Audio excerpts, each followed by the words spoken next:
मैं उनको भारतीय जनता पार्टी परिवार की ओर से विनम्र श्रद्धांजलि भी देता हूं।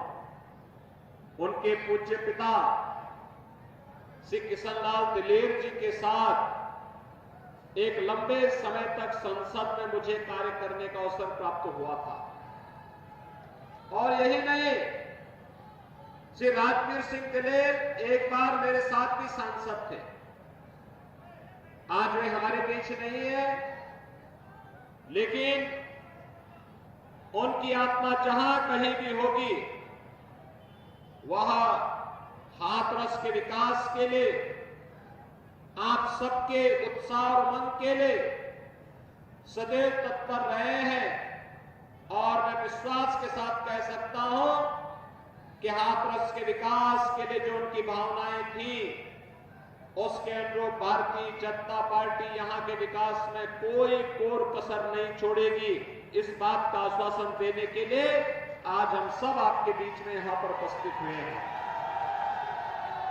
बहनों और भाइयों, लोकसभा के चुनाव के 2 चरण संपन्न हो चुके हैं। 2 चरणों में 191 सीटों पर अब तक चुनाव संपन्न हो गए हैं। और 191 सीटों पर जो चुनाव हुए हैं, चुनाव के रुझान बताते हैं कि जो आसार, जो आकांक्षा आपकी है, जो स्वर हाथरस का है, जो खुशबू हींग की हाथरस की है, वही पूरे देश के अंदर पहुंच रही है। और वह स्वर है कि फिर एक बार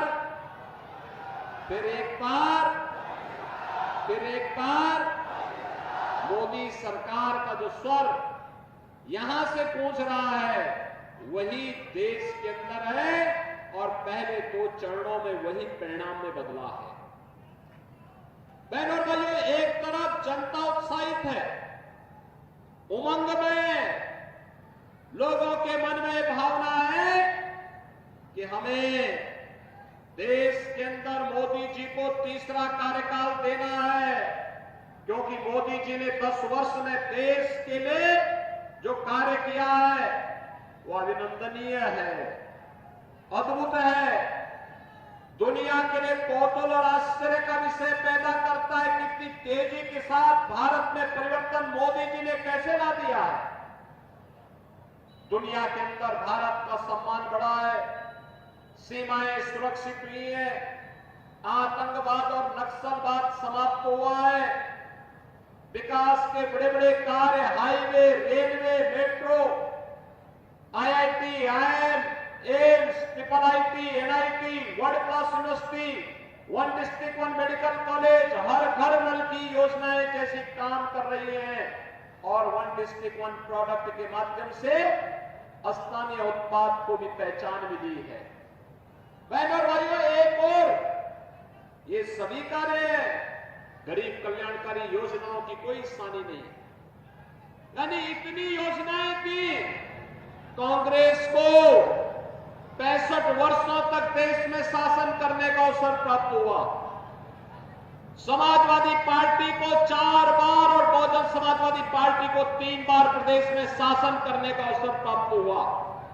लेकिन बहनों और भाइयों, इन सबको मिलाकर के जितना कार्य देश के अंदर इन लोगों ने 65-70 वर्षों में नहीं किया, जितना कार्य उत्तर प्रदेश के अंदर कांग्रेस, सपा, बसपा ने मिलकर के नहीं किया, उतना मोदी जी के नेतृत्व में मात्र 10 वर्ष के अंदर देश के अंदर हुआ है।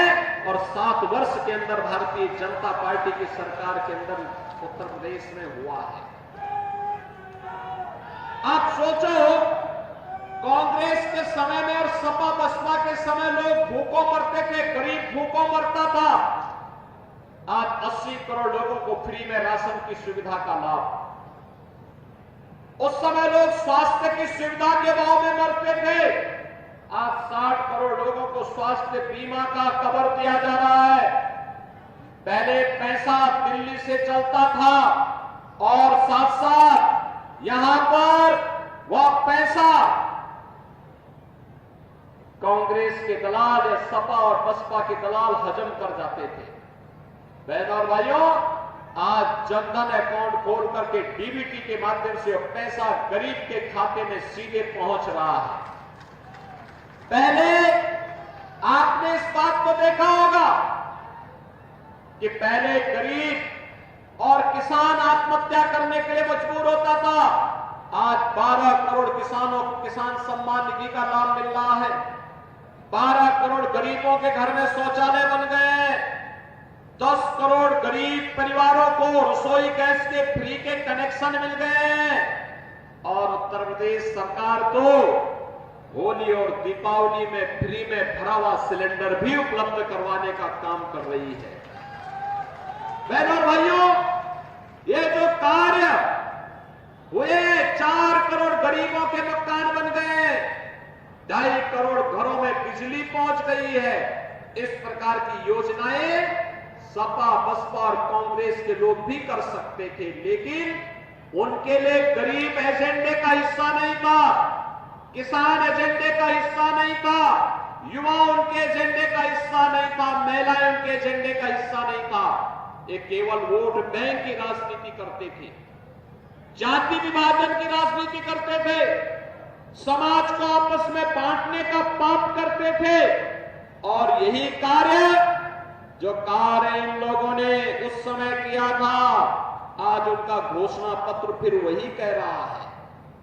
बहनों और भाइयों, याद करिए, उनके समय में गरीब भूखमरी आपकी आस्था के साथ खिलवाड़ करना चाहते हैं। इन लोगों ने उस समय भी ये कहा था, राम और कृष्ण हुए ही नहीं, राम के अस्तित्व पर प्रश्न खड़ा किया था। भगवान राम और भगवान कृष्ण के अस्तित्व पर खड़ा किया था। अरे कृष्ण नहीं हुए तो बलदाऊ जी कैसी बात हम कर रहे हैं? बलदाऊ जी की भूमि है ये, और हम बलदाऊ जी के प्रति श्रद्धा का भाव रखते हैं। कृष्ण कन्हैया की धरती पर, राम की धरती पर, क्योंकि ये राम और कृष्ण के अस्तित्व पर प्रश्न खड़ा करते हैं। और इसीलिए कह रहे हैं कि अल्पसंख्यकों की पसंद का खान पान हम करने की छूट देंगे। क्या गौकशी करने की छूट दे देंगे क्या आप इनको? कसाईयों को गौ माता की हत्या करने की छूट देंगे क्या? कांग्रेस तो यही चाहती है। और इसीलिए मैं आपसे कहने के लिए आया हूं, सतर्क और सावधान हो जाइए। ये चुनाव आज भारत का सम्मान बढ़ा है, भारत की सीमाएं सुरक्षित हुई हैं, आपकी आस्था का सम्मान बढ़ा है, विकास के कार्य हो रहे हैं और योजनाओं का लाभ बिना भेदभाव के प्राप्त हो रहा है। इसलिए क्योंकि मोदी जी प्रधानमंत्री हैं और मोदी जी को प्रधानमंत्री आपने बनाया है, आपके वोट ने बनाया है। इसका श्रेय भी आपको जाता है। एक वोट देश की तस्वीर और तकदीर को बना भी सकती है और गलत दिशा में जाएगा तो बिगाड़ भी सकती है।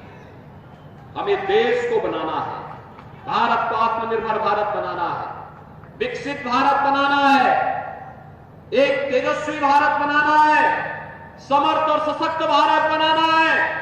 एक ऐसे भारत के लिए जिस भारत में बिना भेदभाव के 140 करोड़ लोग एक स्वर में बोले, एक स्वर में भारत को आगे बढ़ाने की वकालत करें। और उस विश्वास के साथ आज हम सब आपके बीच में आए हैं। भारतीय जनता पार्टी ने भाइयों बहनों बहनों आपके इस क्षेत्र से हाथरस की इस खुशबू को देश की संसद में पहुंचाने के लिए श्री अनूप वाल्मीकि को अपना प्रत्याशी बना करके आपके बीच उतारा है।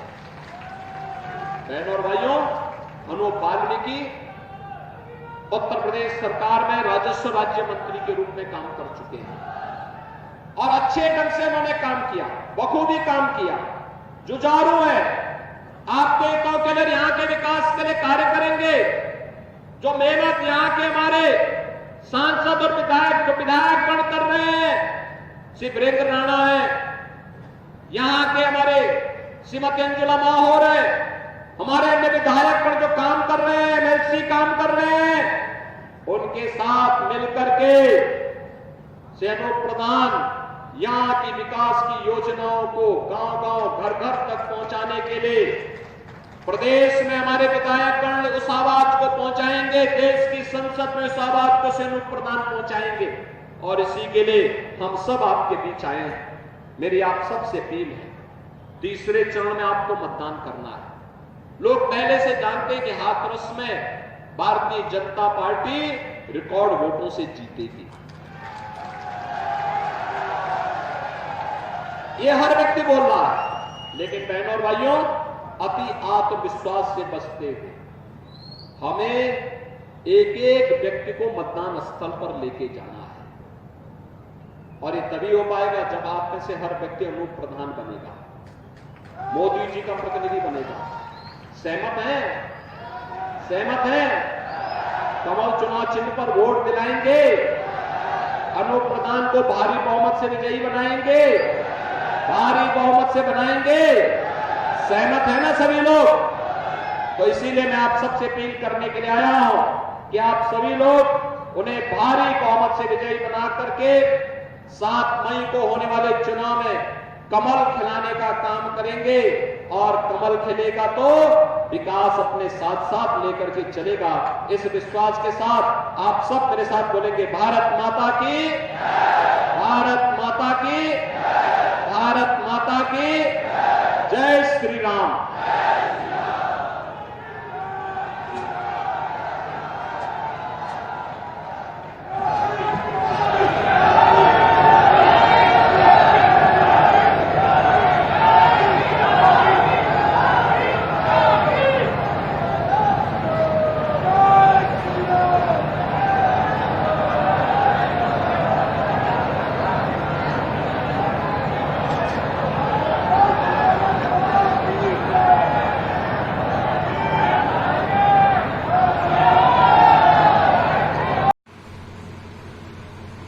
आप देख रहे थे बुलेट न्यूज इंडिया।